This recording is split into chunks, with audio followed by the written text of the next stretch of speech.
Welcome to episode. Welcome to episode. Welcome to episode. Welcome to episode. Welcome to episode. Welcome to episode. Welcome to episode. Welcome to episode 389 of Fly Away. Over the past few years, we've been reminded time and again how much the world relies on travel. From supporting local economies to learning about new cultures, the experience that travel provides helps to make our world smaller and bring us closer together. Here at Outlander Travel, we've been proud to be a small part of bringing that to you through our weekly podcast. If you'd like to see what we're talking about, be sure to check out our YouTube channel by searching for Fly Away Podcast. My name is George, and this week I'm joined by fellow Outlander Travel agents Elizabeth, Sandy, and Donna. So many of you may not know, but I had plans for a number of years to create a podcast based on all-inclusive resorts. And like most people who planned a podcast, I'm still planning 5 years later. So one of the things as travel advisors that we find is most important is to qualify our clients. And one of the things that we find that clients don't always know a lot about are all-inclusive resorts. It's not uncommon to give a quote for a resort for $2,000 for a week, and you can find the same resort in the same location for $5,000 for a week. And one of the things that it's kind of our job is to let you know what makes up that big difference in cost between a couple thousand and quite a bit more. So tonight we wanted to talk about some of those things that you can look for that will enhance or justify a much larger cost in looking for an all-inclusive resort. Anybody want to start? Well, I think we should start with the term all-inclusive, because I think that all-inclusive is a lie. I mean, it really is. There's really there's nothing out there in the normal family of resorts. There are places where it's all-inclusive, but those are huge price tags. A lot of people just don't even go there. But all-inclusive can mean alcohol and food is included. It could mean non-motorized water sports. It could be motorized. It could be scuba diving. It could be golf. And it could be none of those things. It could be, just a small meal plan or only basic beverages and not alcohol. So especially if you're talking about an all-inclusive in the U.S. So I think that that's the first thing, is to start with all-inclusive doesn't more than likely mean all-inclusive. You're almost always going to pay for spa packages. You're always going to pay for activities, sometimes gratuities. Yeah, tip your driver. Yeah. Well, I mean, and then there's a few that include spas and excursions, but honestly, most of the all-inclusives in the Caribbean and Mexico don't. Right. That's an extra added cost. And if they do, they more than likely have a difference in like the alcohol that's included. It might just be beer and wine. It won't be spirits or even premium spirits. Mm-hmm, mm-hmm. So the term all-inclusive is sort of, you shouldn't take it literally. I think that's the lesson to carry away. Mm-hmm. It's mostly true, but not all true. Right. You can definitely go to an all-inclusive and not spend more. But the fact of the matter is you're probably going to spend more if you want to do anything local, if you want to do the spa, Yep. Mm-hmm. I know that most of the all-inclusives, if you look at your travel docs, they will specifically say that gratuities are included. And I can't think of any all-inclusive resort outside of Sandals that I've been to where we didn't tip extra, because those people working at the resorts are working lots of days and long hours, and really every little bit gets tips. You a little extra attention. Mm-hmm. Yep. And I know there are other other brands that don't require gratuities. Like at AM Resorts, it says that they're included, but they don't tell their staff to push away gratuities. Whereas at Sandals, they're actually, if they get caught, then they can actually be reprimanded for it if they get caught taking tips. So I think most places leave tips at your discretion. And in fact, they can really affect your experience as well. So if you choose not to tip, you will have a very different experience from someone who is tipping generously. That's one that's hard to really tell people. Like when people ask me about tipping, I'm like, well, it's up to you. You can tip more if you want to. And I don't feel like you should have to, So yeah, I always tell people to bring lots of small bills, depending on how long they stay, like $50 or whatever. But and I'm like, okay, on your excursion, you're definitely going to tip this person. You know, your driver that drives you to the resort, you're definitely going to tip this person. So you go through And- TSA looking like went to the nightclub. I Yeah. mean, One. yeah, that's a hard one for me. I don't know. It's one that I don't know. So George, do you typically tip everybody? I mean, every I meal, tip every meal, buffet, a la carte.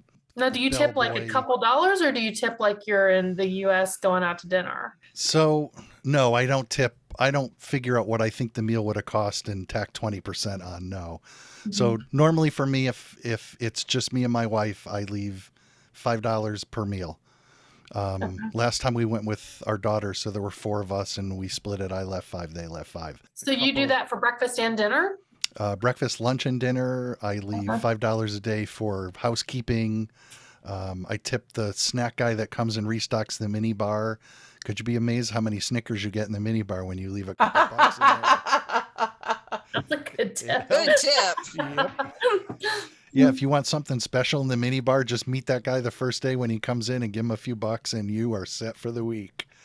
So for Okay. tipping, for me, the one I have the biggest problem with are the resorts that offer a butler that aren't sandals, and they, it's just, they're more of a glorified concierge than a butler, and it really comes down to how much did I use them. I know that when we were at Unico this year, we used the butler a lot. We lost something at one of the restaurants, and he went and scrounged around till he found it and brought it back, and he made all our dining reservations and took care of all of our luggage, and he was great. So I tipped him probably more than I've tipped anybody else, but and I think I tipped him maybe 100 for the week, but he did a ton for us that I would have had to do myself, and for $100 it was worth it for me to sit in the pool and let somebody else handle it.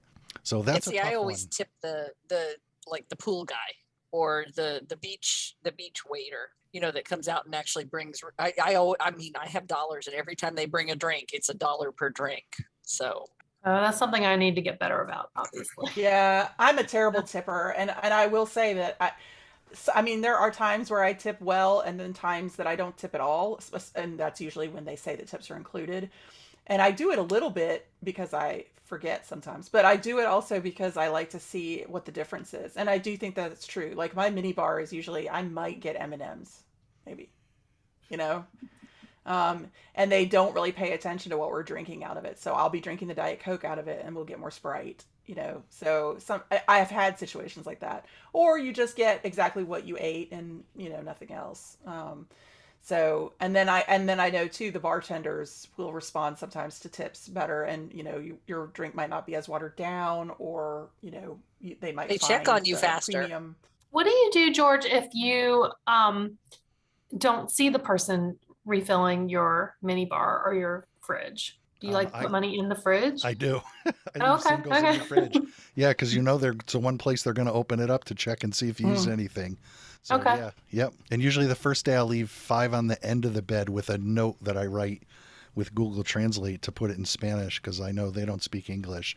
That it just says for housekeeping, so they know that whatever I leave there is for them every day. So you think all inclusive, you're not going to show up with a bunch of cash, but it sounds like you show up with a couple $100 in cash for tips. Usually. So let's talk about the other difference is food. And food will definitely vary greatly based on the cost of the restaurant or the cost of the resort. And that's really because the more expensive resorts spend more on food, and they're buying better quality meat. They're buying better quality produce and better chefs, restaurants, better chefs, better menu. I mean, I can tell you that Unico, they had duck tacos. That's not something you're going to find at a lower end resort. It's just not. You might find tacos, but they're not going to be stuffed with duck. You'll probably find tacos.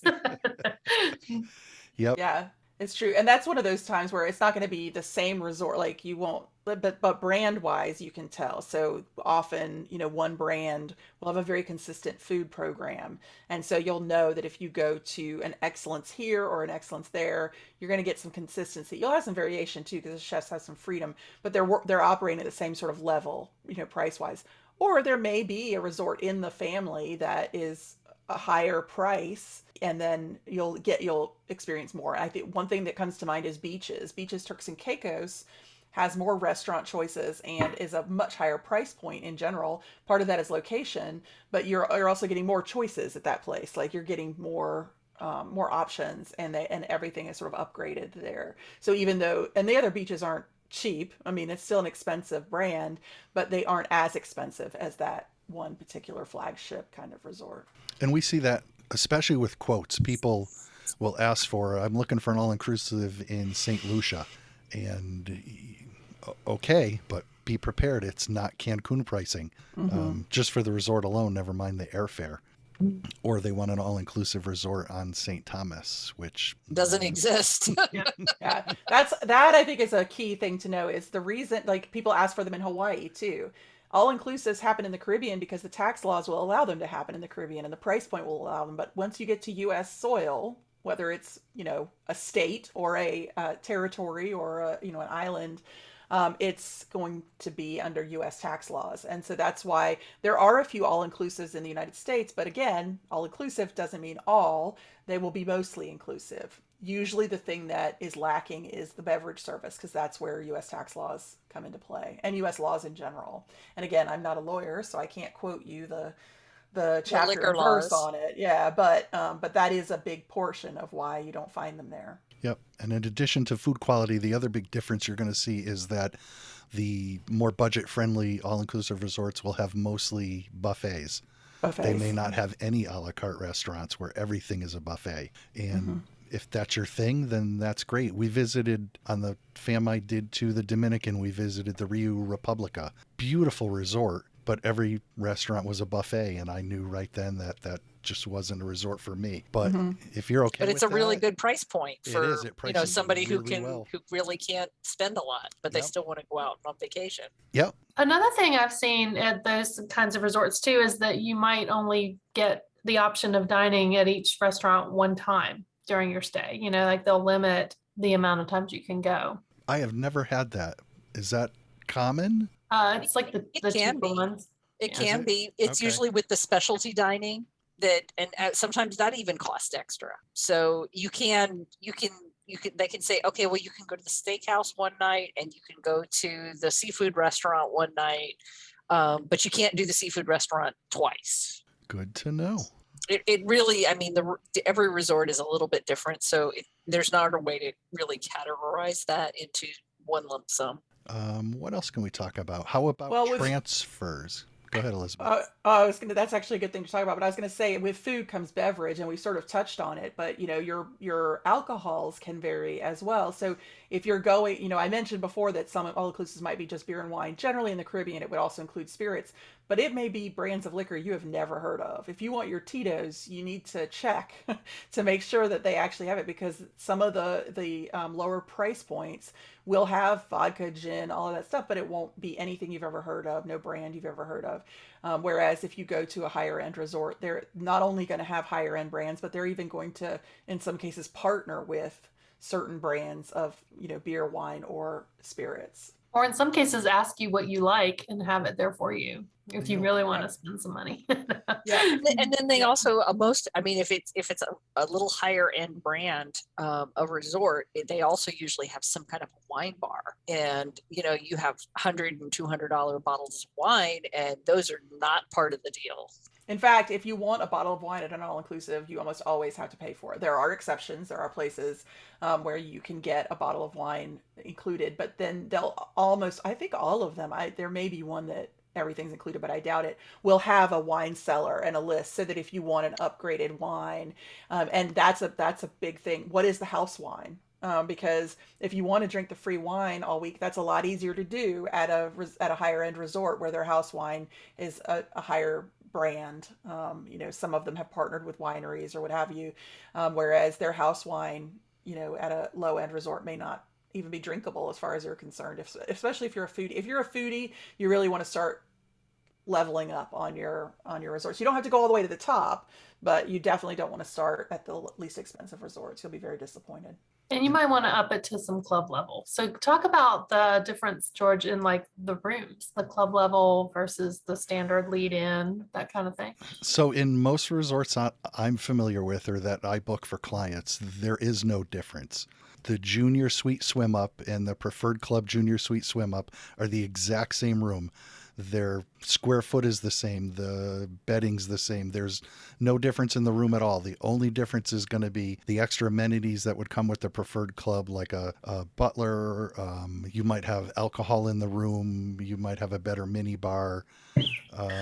You may be in a different location. Sometimes the preferred clubs are maybe closer to the beach, but the rooms generally, they don't build a different style room for club level. Yeah, with the Playa resorts, they actually, so you got full sun in the regular room, and then in the club level, you actually got a little bit of shade. And yes, they were closer to the beach. Yeah, and sometimes it's view. I mean, sometimes it is purely view. I know there, this may have changed actually since I was there, but at South Coast, the Butler level was sort of on the middle floor of one building. I think it was the Italian building. It was on the second floor and the fourth floor, and part of that was the view, the quality of the view on those floors, as opposed to the quality on the first floor where you're literally looking straight out. But the advantage on the first floor is you could walk out. So if the Butler wasn't important to you, but you wanted easy access to the out of doors, that might have been a good option for you.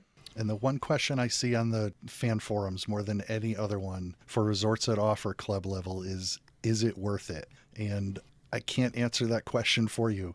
I can only tell you what it includes, and if your budget allows it, go for it, because it's going to be a better experience. But I wouldn't say that you're not going to have a great time if you don't do it. I've done both, and I generally upgrade to club because we tend to go to the split family / adult only resorts, and the club level's usually on the adult only side. So I don't have to spend my time sharing a pool with kids. Well, sometimes even they have club level restaurants. Yes. So I've been to a couple of places, a couple of resorts where, you can't eat at this restaurant unless you are in the club level. Actually, at the height of COVID, I stayed at the Secrets Resort in Playa Mujeres, and we went to club level, partially because I'm a little bit bougie, but also because they did have a restaurant that was just for club level, and so we knew we would have a much more private space. There was also a lounge just for club level, and of course, there's people in there. I mean, it's club level. I'm not the only one in club level, but it's a smaller crowd.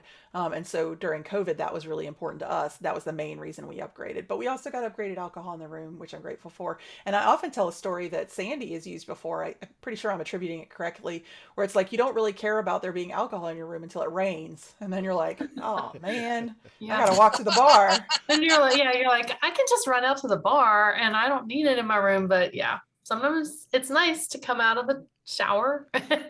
Don't have your clothes on yet. Yep. You can go right to your mini bar and get yourself a drink. Yeah. And sometimes you also have private pools too, that are just for club level or, VIP guests. It's fun to feel a little, uppity. I agree with you, George, though. I think if your budget allows, then yeah, I've never had anybody say it wasn't worth it, that they didn't enjoy the extra amenities. Yeah, because even if you don't drink that much, which is already a struggle if you're going to an all-inclusive, people are like, oh, what am I paying for? You get the private treatment. You get even semi-private or separated check-in where you don't have to stand in line. They'll sit you down right away. And, you may still have to wait a little bit, but you'll be on a couch with a lovely drink in your hand, as opposed to standing in line, so any of those things could be important enough to you to upgrade for. I mean, for me, I like the exclusive access to places, and at that particular resort that I was just talking about, the higher shelf liquor and the better bartenders were in the preferred club lounge. Like, that's sort of considered a career promotion to be the bartender in there. So the ones at the pool were great, but the ones in the lounge were the best. And so, yeah. One of the other things I see quite a bit is that there's a confusion when it comes to club level, that it's just an add-on to a room. That, when I get to the resort, I'll add the club package on, and it doesn't work that way.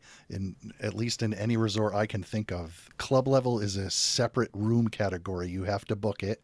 There's limited numbers like there are of anything else, and once you get to the resort, there may not be any left for you to upgrade to. So I think we can all say this: if you want a room or a particular category, book it with your agent before you leave. Don't wait till you get there thinking that they're just gonna give you the room for next to nothing because it's empty. It doesn't work Yeah. that way. And I cannot tell you how many people come to me so proud that they upgraded at the resort and they tell me what they paid. And I'm like, I quoted that room for less than that. But their memory is like, I got this great deal, because I wheeled and dealed. It's like, I rarely, and I actually can't think of a single occasion where somebody's gotten it for less than I quoted it for. Sometimes the same, because the price hasn't necessarily changed.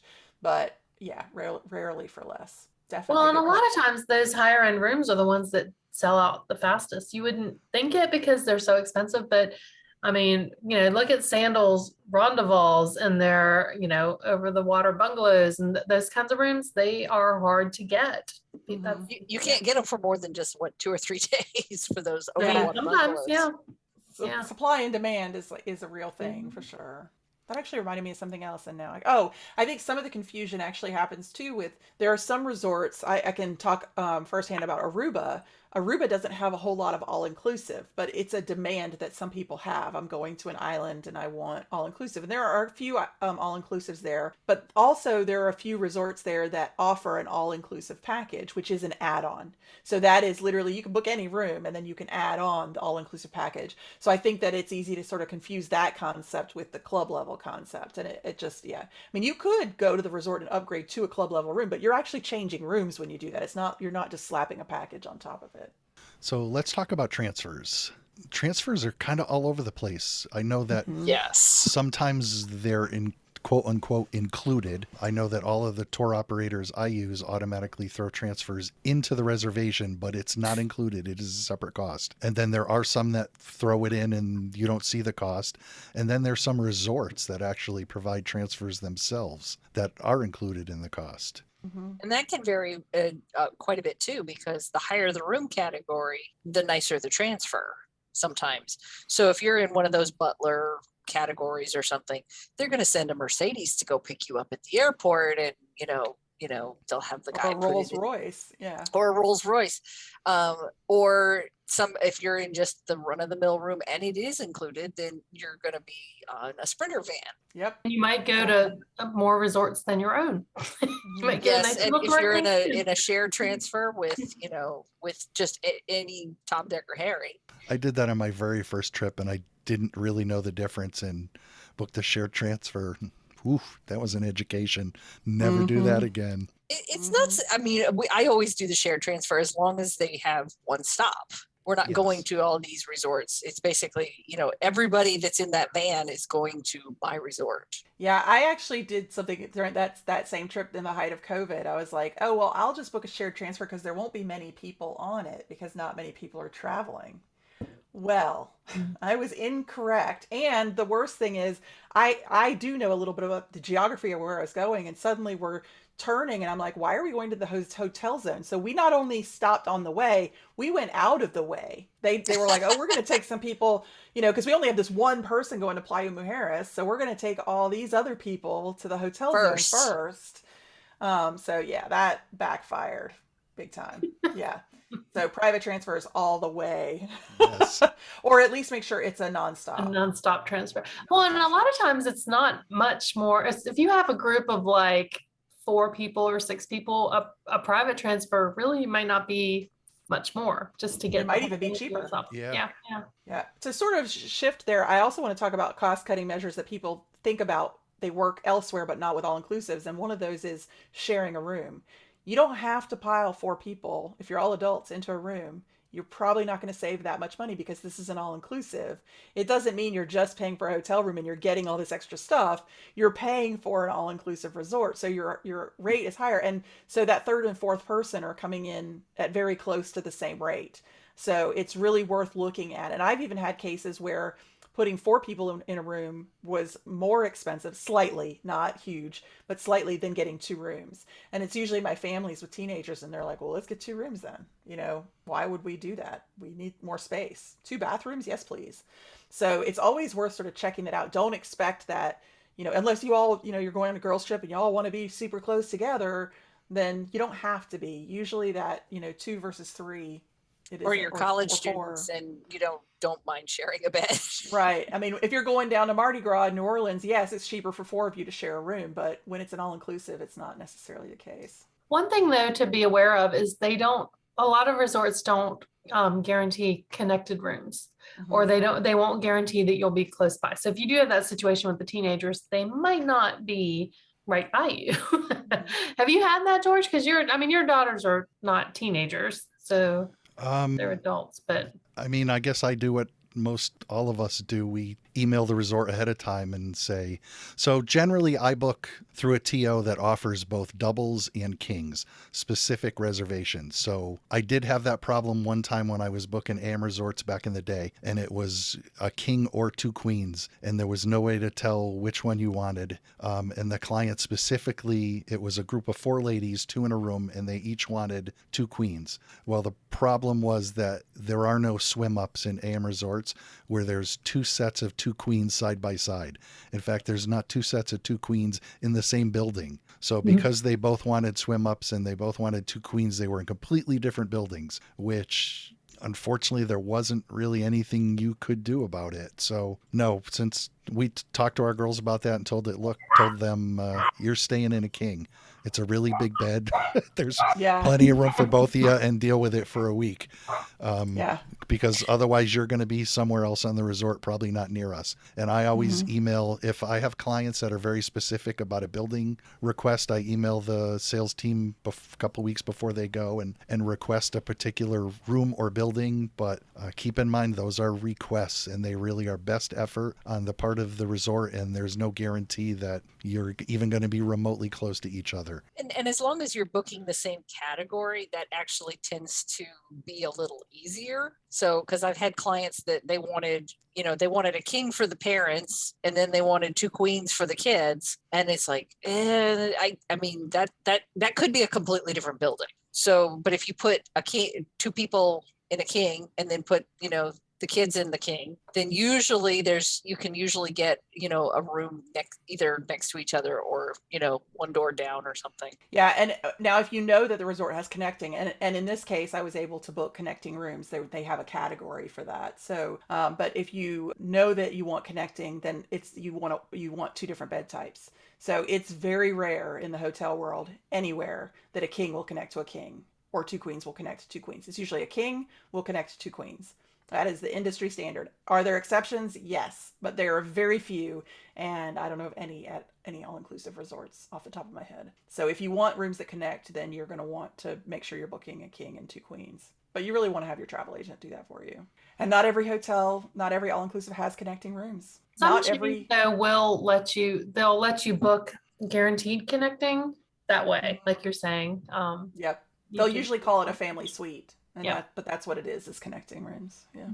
Or some of them will actually hold their connecting rooms, and there's an upcharge to get those rooms on top of whatever the room is. I think one of them was $60 Yeah. to pay to To get the guarantee it. connecting Yeah. rooms. Yep. That's because, I mean, they're in short supply. Yeah. So the solution there is just wait till your kids are older and can be in a room by themselves, a few doors down. All right. Anything else we can think of?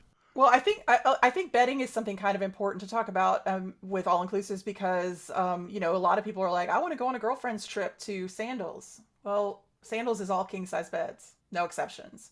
There are a lot of resorts that cater to couples and that you would be welcome there, except you're going to have to sleep in the same bed. And so you sort of want to keep that in mind that bedding is one of those things where if there's something that's important to you, queen size versus double, That's a big difference. yes, and incidentally, that's something that you'll get queen size beds when you start upgrading the cost of your resort, but it's double beds in the lower end resorts. And man, Chris and I got a two double room, and I'm not somebody that likes to complain. And in this case, I wasn't paying for the room; it was a gift, and I didn't feel comfortable going down to the lobby and asking for. And so our romantic vacation turned into separate beds because we were like, I mean, it's hot in Mexico, and that is really tiny, and we're really big people. It was like, good night, honey. See There's you no later. way Jeff and I would fit in Yeah. a double bed. Oh my God. My parents to this day sleep in a double bed. You guys just need to learn how to cuddle.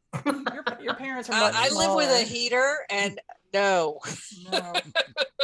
And one other thing that most people don't think about is when you're looking at an adult only resort, they're designing the adult only resort for couples is what's in the back of their mind. So even though they may throw two queens in there, they're still thinking couple. And what happens is people are honestly surprised when they get there and the bathroom is completely wide open to the room. And when you're taking a shower, That's a good point. Shower doors, yes. Yeah, other than the shower door that you hope it's or your frosted. bathtub might be in the middle of the room. Yeah. Or there's no door to the toilet. Ooh, I haven't had that one yet, but No, yeah, I haven't would had be that one rough. yet either. Thank goodness. Oh yes, they're like water closets, but they don't actually have a door. They just kind of like you go around the corner. Yep, Not cool. So if you're not super comfortable being in your birthday suit with the person you're going with, make sure you let your travel agent know, because that's one thing. Yeah, that's definitely important in qualifying. Yep, for sure. And I mean, then if you are looking for romance, there's a lot of really great things. But yeah, if you're not looking for romance, it can be very awkward. Yep. Very awkward. And then there's some resorts that won't even let you in if you're a single. Right. If it's considered a couples resort, and you're like, well, I want to go here, and it's like, or you want to bring a girlfriend trip and have like 3 people, and that doesn't fly. Even mom and 2 daughters. That's I've definitely seen that where we'll struggle to find well, isn't there a room with 3 beds? No, like that isn't a thing. It does happen, especially in Europe, but it's generally no. And if there is a 3rd bed, it's a trundle or a bunk or or something you designed bump for up to like a 2-bedroom suite, which is going to really bump up your price. Yeah. Or you're sleeping on the sofa bed. Yep. So that's sort of where I stress also, don't feel like you have to pile into one room. I mean, it may be worth checking to see if it's going to be that much more expensive to split into 2 rooms, with assuming that you can stand to be apart from each other while you sleep. I think we kind of covered it, don't you? We get to transfer. Oh, motorized and non-motorized water sports and all those extras. Okay. Yeah. The lower price resorts will usually offer some sort of non-motorized water sports, usually like little Hobie cats or snorkel gear. Yeah, like super basic. But then when you start upgrading the resort, you may get motorized, although there's not very many resorts that offer things like jet skis and stuff like that. That's pretty rare. But then there are, like Club Med does, but that costs extra. It was I want to say $250. Oh, that's pretty expensive. For like a 2-hour trip. Yeah, it was kind of high. Well, and then on that, then there's things like golf and scuba. If those 2 things are really important to you, tennis gets included almost everywhere. You might not get a tennis pro, but pickleball, you can play tennis. Big thing. Pickleball, yeah. But if you wanted to scuba or golf, which are 2 very expensive hobbies, just ask Donna, then Yes. then it's very rare for it to be included. But some of the higher end resorts do include it. There are some scuba focused resorts that do include it. There are some scuba focused resorts that don't include it. You still pay extra for your dives. So and then for all inclusives, there's only a couple of brands that offer golf and or scuba. And they might not have it at every resort, right? Too. Mm-hmm. So you have to pay attention because it might not be on every island. Right. Yeah. More likely just call your travel agent. Yeah, exactly. It's more likely with training. We know these things. Yeah. More likely with golf because you have to have a golf course that you can go to. But then sometimes you'll be surprised. There are some lower price resorts that do include golf because they have a golf course on property. So it's they can do it. Or basically they will provide transportation to get to the golf course, and you just have to pay the greens fees, which in some of these Caribbean countries is nothing compared to what it is in the United States. So it may be worth it not to have included golf, but just hey, book an excursion to a golf course and pay the greens fees. Yeah, and that is something to consider. So when greens fees are included, a lot of times caddies and golf carts are not. So again, that's that all inclusive. Yes, golf is included, right? And they might be required too. And they may be yes, exactly. So you can certainly live without a caddy, and you could probably live without a golf cart, but in some cases you won't have the choice. You'll have to rent them. So do you rent a caddy? That seems like a bad thing to say, but you know what I mean. Hire a caddy. Yeah. So yeah, I just wanted to bring that up because I think that that's one of those things where sometimes what people wonder why they're paying so much for a resort, and it's because those things are included. And if you're not using those things, then maybe you don't need to choose that particular resort. It depends on what else is there that you're looking But for. that's coming back to like the food is going to be really good at those resorts, and there might be some really cool clubs or like nightlife kind of stuff. Entertainers, yeah. Yeah, it just Yeah, depends because on what you're looking for. some of these resorts, they actually bring in like name brand acts. And they sponsor them for the week. And the week that you're there, yes, you're going to pay through the nose, but you have free access to that concert. And then some of them even have, if you're like a VIP client, then you get, special VIP access and photo opportunities and things like that, depending on how high up you are going up the ladder. So yeah, there's lots of opportunities. Okay, well, that's our show for this week. Thanks for hanging out with us. Please like our Facebook page, rate us, and be sure to tell your friends about us. You can find our previous episodes on the podcast page of outlandertravel.com, Apple Podcasts, Spotify, or wherever you get your podcasts. We'd love to hear from you. And don't forget to like and subscribe us on YouTube. On behalf of Donna, Sandy, Elizabeth, and myself, George, thank you for joining us this week. Gotta fly.